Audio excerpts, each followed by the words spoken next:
Hello student, welcome back to pharma fact with MK YouTube channel. Student, आपको पता चल गया होगा कि आपकी एग्जाम डेट है वो चेंज हो चुकी है ना। जहां पर आपके एग्जाम पहले 8 जुलाई को स्टार्ट होने वाले थे, अब वहीं चेंज करके बीटी यूपी ने आपके एग्जाम 22 जून से कर दिए हैं। और जो आपका लास्ट पेपर रहने वाला है वो रहने वाला है 29 जून को यह पेपर आपके कंप्लीट करा ले जाएंगे।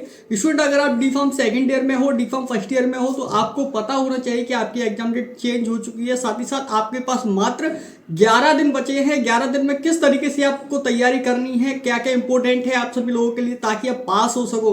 तो स्टूडेंट, आज उसी को मद्देनजर रखते हुए आज हम लेके आए हैं इन्वायरमेंटल एजुकेशन डिजास्टर मैनेजमेंट, जिसको हम शॉर्ट में ईवीएस बोलते हैं, उससे टॉप 28 इंपॉर्टेंट क्वेश्चन जो कि आप लोगों के लिए बहुत ज्यादा इंपॉर्टेंट होने वाले हैं। अगर आपने इतना पढ़ लिया तो 80% मार्क्स आप कॉन्फर्म ले आओगे। आपको कोई भी कहीं भी दिक्कत होने वाली नहीं है। हिंदी और इंग्लिश में हम आपको यहाँ पे नोट्स प्रोवाइड कराएंगे। कहाँ से मिलेंगे नोट्स आपको पता होगा, हमारा ऐप है, हमारे ऐप को डाउनलोड कर लीजिए, वहां से आपको नोट्स मिल जाएंगे फ्री ऑफ कॉस्ट। कोई भी टेंशन नहीं है, कोई भी पे आपको नहीं करना है। मैं मनीष कुमार स्वागत करता हूँ आपका 2024 के एग्जाम के लिए। बहुत ही ज्यादा इंपॉर्टेंट है वीडियो, हम आपके लिए जल्दी जल्दी बना रहे हैं ताकि आप जो अच्छे नंबर से पास हो जाओ। आपके पास ज्यादा समय नहीं है। तो चलिए स्टूडेंट, आगे देख लेते हैं टॉप 28 क्वेश्चन में कौन कौन सा पहला क्वेश्चन है। तो स्टूडेंट, आपका पहला क्वेश्चन हो सकता है right a note on the ecosystem and ecology and describe the part of ecosystem. Ecology क्या होती है, इकोसिस्टम क्या होता है, कौन कौन से पार्ट होते हैं, उसको आपको डिस्क्राइब करना है। ठीक है। Explain the biodiversity and important. Biodiversity क्या होती है और इसकी क्या क्या इंपोर्टेंस होती है वो आपको बताना है। तीसरा क्वेश्चन है discuss the human activities that affect the badly ecosystem and diversity. कौन कौन सी ह्यूमन एक्टिविटीज होती हैं जिसकी वजह से हमारा इकोसिस्टम वो अफेक्ट होता है और बायोडाइवर्सिटीज में भी बैडली बुरा प्रभाव पड़ता है, वो आपको बताना है। Question number 4, suggest the method to improve the ecosystem for the better ecological condition. ऐसा कौन सा इकोसिस्टम इंप्रूव करें जिसकी वजह से हमारे इकोलॉजिकल कंडीशन है वो हमारी ठीक हो जाए। क्वेश्चन नंबर 4 है ना। क्वेश्चन नंबर 5 देख लेते हैं। आप पॉल्यूशन से क्या समझते हो, पॉल्यूशन के कौन कौन से सोर्स हो सकते हैं उसके बारे में आपको बताना है। चलिए नेक्स्ट क्वेश्चन देख लेते हैं। नेक्स्ट क्वेश्चन क्या है, what is the green house effect. Green house effect होता क्या है उसके ऊपर आपको बताना है। Explain the disaster management and type. Disaster management होता क्या है, कितने टाइप का होता है, उसके बारे में आपको बताना है। क्वेश्चन नंबर 8 देख लेते हैं। What you mean of the acid rain and effect. Acid rain होती क्या है और इसके कौन कौन से इफेक्ट हमारे ऊपर देखने को मिलते हैं। क्वेश्चन नंबर 9 देख लीजिए क्या है। Explain the use of the biopesticide and biofungicide. Biopesticide क्या होते हैं, बायोफंगिसाइड्स क्या होते हैं, आपको इसके ऊपर आपको प्रॉपर यूज लिखना है, एक्सप्लेनेशन देना है। चलिए क्वेश्चन नंबर 10 देख लेते हैं क्या है। Define and explain the mining and deforestation and its effect. Mining क्या होती है, डिफॉरेस्टेशन क्या होता है, किसकी वजह से होता है, कौन कौन से इफेक्ट इसकी वजह से आ सकते हैं, उसके ऊपर आपको प्रॉपर यहाँ पर बताना पड़ेगा। क्वेश्चन नंबर 11 की बात करते हैं। What is the objective and improve environment management system. Objective क्या होता है एनवायरमेंट मैनेजमेंट सिस्टम का, इसके ऊपर आपको यहाँ पर नोट लिखना है। स्टूडेंट, यह क्वेश्चन आपके लिए बहुत ज्यादा इंपॉर्टेंट है। लिंक डिस्क्रिप्शन बॉक्स में दिया रखा है, वहां से आप जाइए, लिंक पे क्लिक कीजिए और इनके नोट्स डाउनलोड कर लीजिए, इनके आंसर्स डाउनलोड कर लीजिए हिंदी और इंग्लिश में, है ना। चलिए आगे बढ़ते हैं। क्वेश्चन नंबर 12 क्या है। Right a short note on earthquake. Earthquake क्या होता है इसके ऊपर शॉर्ट नोट लिखना है। हॉरिकेन क्या होता है इसके ऊपर लिखना है। लैंडस्लाइड क्या होती है और सुनामी क्या होती है, इनके ऊपर आपको एक शॉर्ट नोट लिखना है। सब कुछ हमने आपको दे रखा है, बस आपको पढ़ना है, आंख बंद करके पढ़ लीजिए, बहुत इंपॉर्टेंट है यह क्वेश्चन। अगर आपने यह कंप्लीट कर लिया तो स्टूडेंट आपको कोई फेल नहीं कर सकता। अब बात आती है नोट्स मिलेंगे का। मैंने आपको अभी बताया कि हमारा ऐप है फार्मा फैक्ट विद ऐप के, गूगल प्ले स्टोर से डाउनलोड कीजिए, अपने आप को साइन अप कीजिए। साइन अप करने के बाद जैसे ही यहाँ पर 3 डॉट के ऊपर आओगे, इन्वायरमेंट ईवीएस के फोल्डर में आप जाके हिंदी और इंग्लिश में अपने नोट्स को डाउनलोड कर लीजिए। लिंक डिस्क्रिप्शन बॉक्स में है, हिंदी और इंग्लिश दोनों ही पीडीएफ फॉर्मेट में आपको नोट्स मिल जाएंगे। चलिए आगे बढ़ते हैं। क्वेश्चन नंबर 14 देख लेते हैं क्या है।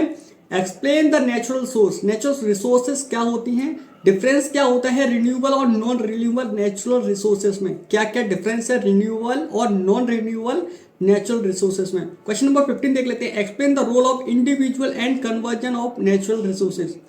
क्या क्या इंडिविजुअल के रोल हैं नेचुरल रिसोर्सेज को कन्वर्जन करने के लिए। क्वेश्चन नंबर 15 16 देख लेते हैं क्या। राइट अ नोट और discuss the role and function of the state pollution control board. बताइए, हर एक स्टेट का एक स्टेट पॉल्यूशन कंट्रोल बोर्ड होता है, उसके फंक्शंस क्या होते हैं, उसके रोल क्या होते हैं, उसको आपको डिस्कस करना है।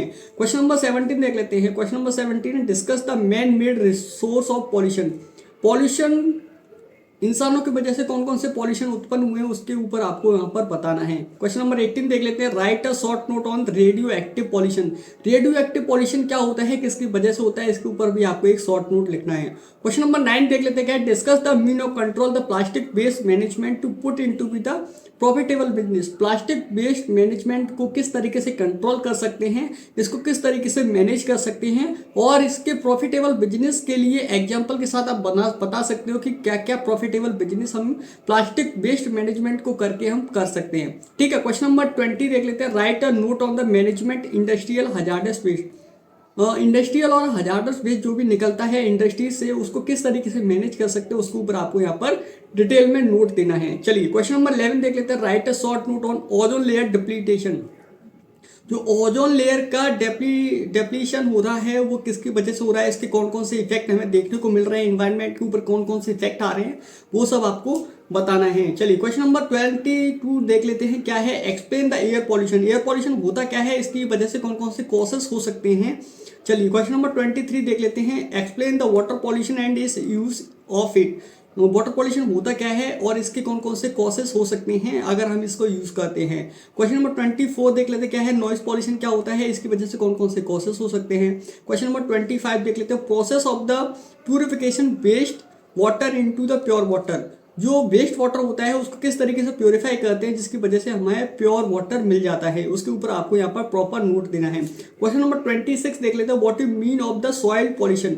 सॉइल पॉल्यूशन क्या होता है, इसका क्या मतलब होता है, आपको बताना है। स्टूडेंट यह थे आपके 26 क्वेश्चन। लास्ट क्वेश्चन की बात कर लेते हैं। What is the solid waste and discuss the solid waste management. Solid waste होता क्या है, किस तरीके से इसको डिस्कस कर सकते हैं। तो स्टूडेंट यह थे आपके इंपोर्टेंट 28 क्वेश्चन जो कि हमने कवर करे हैं एनवायरमेंट एजुकेशन डिजास्टर मैनेजमेंट से। डिप्लोमा सेकंड ईयर का यह सब्जेक्ट है, बहुत ज़्यादा इंपॉर्टेंट है। अगर वीडियो पसंद आई तो प्लीज़ वीडियो को लाइक कीजिए, और मोबाइल के एप्लीकेशन जो हमारा एंड्रॉयड अपना ऐप है उसका एप्लीकेशन डिस्क्रिप्शन बॉक्स में दे रखा है, वहां जाके डाउनलोड कर सकते हो। गूगल प्ले स्टोर के साथ साथ आप ऐप स्टोर से भी डाउनलोड कर सकते हो एंड्रॉयड मोबाइल के लिए, साथ ही साथ एप्पल मोबाइल के लिए। यहाँ पर कल से ही आपको यहाँ पर प्रोवाइड किए जाएंगे मॉडल पेपर जो कि आपके लिए बहुत ज़्यादा इंपॉर्टेंट रोल प्ले करने वाले हैं। जो न्यू आए हैं चैनल को सब्सक्राइब कर लीजिए, बेल आइकन को दबा लीजिए ताकि आने वाली वीडियोस की अपडेट आपको सबसे पहले मिल जाया करे और आप हमारी वीडियोस को मिस ना कर पाए। चलिए मिलते हैं अगले ऐसी किसी नई वीडियो में, तब तक के लिए जय हिंद दोस्तों, बाय।